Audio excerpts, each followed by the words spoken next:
વાત કરીએ, સુરેન્દ્રનગર કલેક્ટર કચેરીની ચેમ્બરમાં જ પૂર્વ ધારાસભ્ય ઉપવાસ પર બેસી ગયા।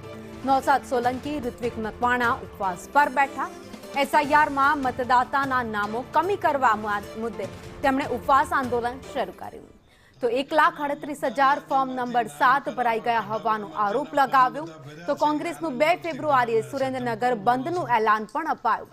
તો મતદાતાઓના કમી કરવા મુદ્દે, નામ કમી કરવા મુદ્દે કોંગ્રેસ હવે આંદોલન પણ કરશે।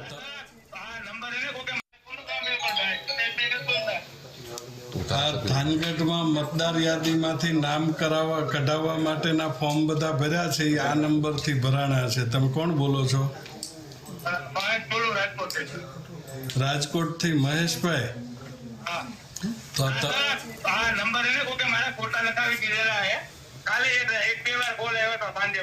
કાલે આવ્યા હતા ને?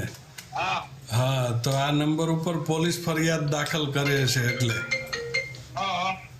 કે ભાઈ એવું છે। તમારા નામે 200 મતદાર યાદીમાંથી નામ કાઢવા માટેની અરજી થઈ છે કે ભાઈ આ મતદારો બધા ખોટા છે, એવી અરજી થઈ છે તમારા નામે। ફોર્મ નંબર 7 ભરાણા છે। પણ હું એમ કહું કે મારું નામ હિતેશભાઈ નથી, હું મહેશ બોલું, રાજકોટ થી। કાલે મેં કીધું કે બે ભાઈના ફોન આવ્યા હતા ને, હા, નંબર આમાં ખોટા લખાવેલા છે। બરોબર।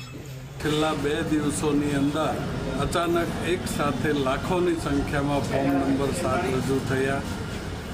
અમારા વિસ્તારની અંદર તપાસ કરતા જાણવા મળ્યું કે કોમ્પ્યુટરથી પ્રિન્ટ થયેલા તૈયાર ફોર્મ કોઈક ઓફિસેથી આવ્યા અને અમારી જાણકારી મુજબ ભારતીય જનતા પાર્ટીના પદાધિકારી દ્વારા એ ફોર્મ રજૂ કરવામાં આવ્યા હોવાની અમને શંકા છે।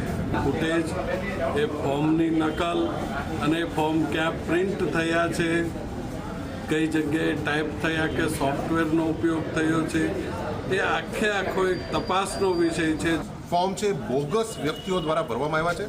આજે અમે અહીંયા કલેક્ટર કચેરીના ચેમ્બરની અંદર ઓનલાઈન અમે લોકો સાબિત કરી દીધું કે એ માણસ જેણે ફોર્મ ભર્યા છે એને અમે અત્યારે ફોન લાઈન ઉપર સંભળાવ્યું અને એણે કીધું હું જાણતો જ નથી। આમ કોંગ્રેસના ખાસ કરીને દલિત, મુસ્લિમ, આદિવાસી, કોળી, ઠાકોર, જે ગરીબ વર્ણ છે ખાસ કરીને, જે કોંગ્રેસને મત આપે છે એવા જ વર્ણના બધા જ મતો આ લોકો ઉડાડવાનું એક બહુ મોટું ષડયંત્ર કરેલું ને ષડયંત્રોનો આજે મેં પર્દાફાશ કર્યો છે।